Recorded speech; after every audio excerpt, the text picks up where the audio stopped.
Maligayang pagbalik! Para sa pangalawang bahagi ng aking Bob Ong series, pinili ko ang isang libro na sa tingin ko ay napapanahon. Sa mga nangyayari ngayon na kaliwat ka ng aksidente, lindol, trahedya mula sa bagyo, at mayat-mayang pagsulpot ng mga sakit na nakamamatay, di natin maiwasan na mag-alala, matakot, at isipin na tila ba nalalapit na ang katapusan.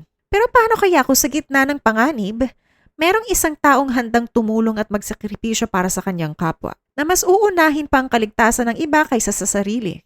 Ano nga ba ang kwento ni Kapitan Sino? At ano ang masakit na katotohanan ng pagiging isang bayani? Alamin natin dito lang sa Ang Sarap Pala Magbasa kasama ang inyong lingkod na si Tessa Saavedra.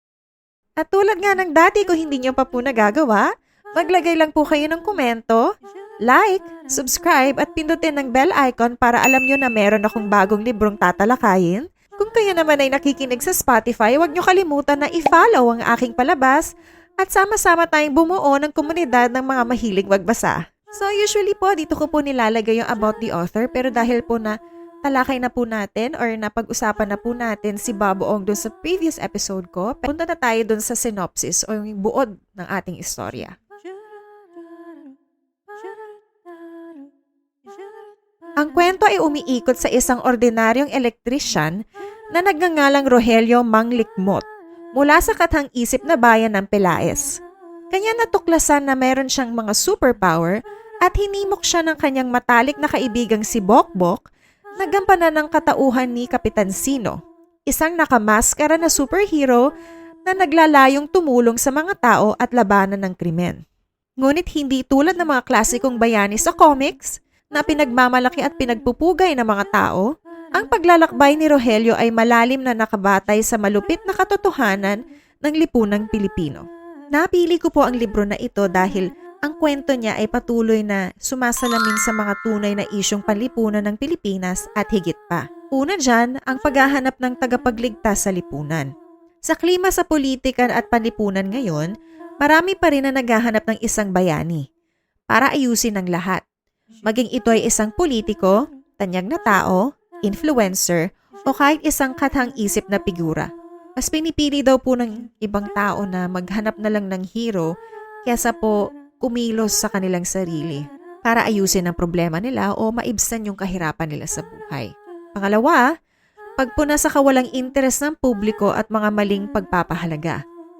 Itinatampok ng aklat kung paano maaaring maging pasibo, makasarili, o walang utang na loob ang mga tao kahit na sa mga nagsisikap tumulong.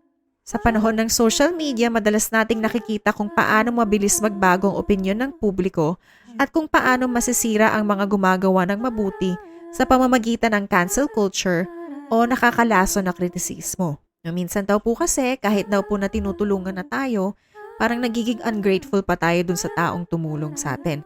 Pangatlo, patuloy na mga isyu ng panlipunan. Katulad ng kahirapan, katiwalian, hindi pagkakapantay-pantay, pakikibaka sa pangangalagang pangkalusugan at pang-aabuso sa kapangyarihan.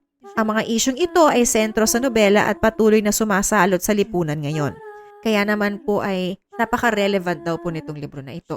Pang-apat, ang pang-araw-araw na konseptong bayani. Sa mapandaigdigang krisis katulad ng pandemya, kalamidad o digmaan, maraming tao ang nagsimulang pahalagahan ang mga pagsisikap ng mga ordinaryong bayani, mga manggagawa sa pangangalagang pangkalusugan, mga driver ng paghahatid, mga voluntaryo.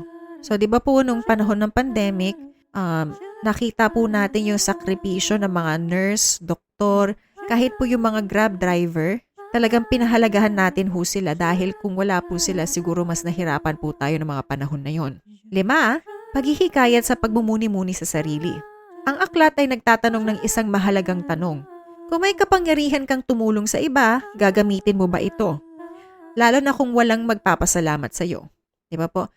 Kung ikaw daw po ay may isang angking kapangyarihan ng isang superhero, Gagamitin mo ba yung kapangyarihan mo para tumulong sa ibang tao kung wala naman pong magpapasalamat sa inyo? At isa pang tanong na nangibabaw sa kwentong ito ay, parte ka ba ng problema o parte ka ng solusyon? Ano sa tingin nyo? Comment down below.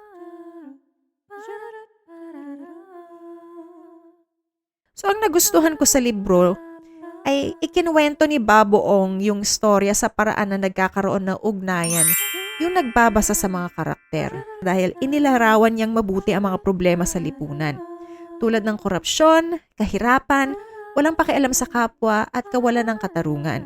Kahit ito'y nakakatawa, nag-iwan ito ng emosyonal na epekto sa akin. At nag-uudyok ito sa atin na pag-isipan kung ano ba talagang ibig sabihin ng pagiging isang bayani, paano ba natin itinatrato yung mga taong tumutulong sa atin, at kung paano tayong lahat ay makakapag-ambag sa makabuluhang pagbabago.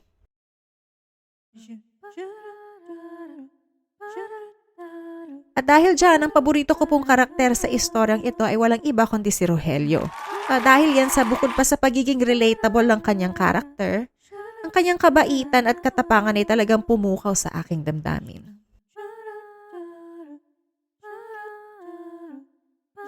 So hindi ko po mga nagustuhan sa libro ay kahit po ito ay istorya patungkol sa superhero, hindi po siya punong-puno ng aksyon. Bagkus ito po ay nagbigay tuon sa problema ng lipunan. Pangalawa, ito rin ay may malungkot na pagtatapos na nakapanlulumo sa nagbabasa. At yung pangatlo po, para ka daw pong pinangaralan kesa sa inaliw. Kasi 'di ba, minsan ho kasi hindi po natin gusto na para tayong pinapangaralan. Gusto lang talaga nating malibang, 'di ba po?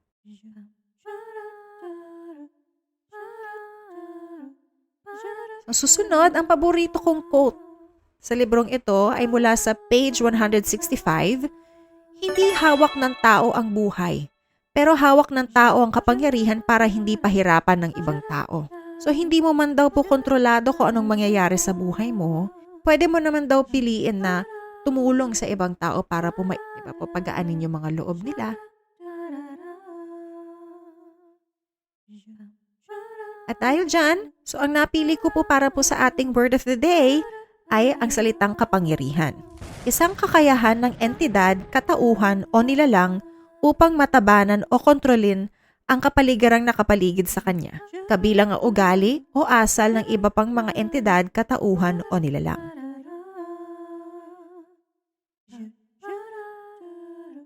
Para sa konklusyon, kung ikaw ay mahilig sa mga libro na nakakalibang basahin, magugustuhan mo ang Kapitan Sino. Sapagkat hindi ka mababagot sa pinaghalong emosyonal na pagkukwento, komentaryo patungkol sa lipunan at hindi inaasahang pagbabago sa takbo ng naratibo.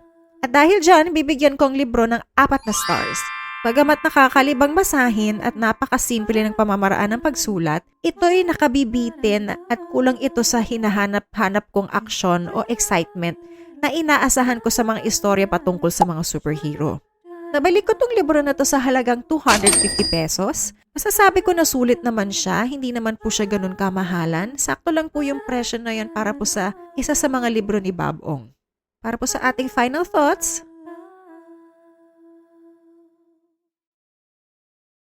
ang sarap pala magbasa dahil ito ay magandang paraan para libangin ang sarili. Ang sarap pala magbasa dahil ating natutunan na ang pagiging mabuting tao ay hindi palaging ginagantimpalaan. At ang sarap pala magbasa dahil hinihikayat ka nitong pag-isipan ang sarili mong papel sa lipunan at kung paano makakatulong sa pagbuti nito.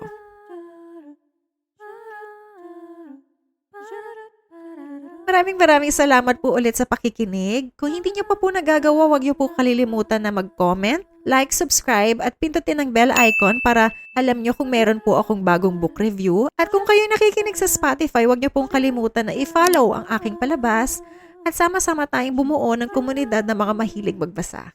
Ito nga po ulit ang Sarap Pala Magbasa kasama ang inyong lingkod na si Tessa Saavedra. Kung nasan ka man sa mundo, magandang umaga, magandang hapon, magandang gabi.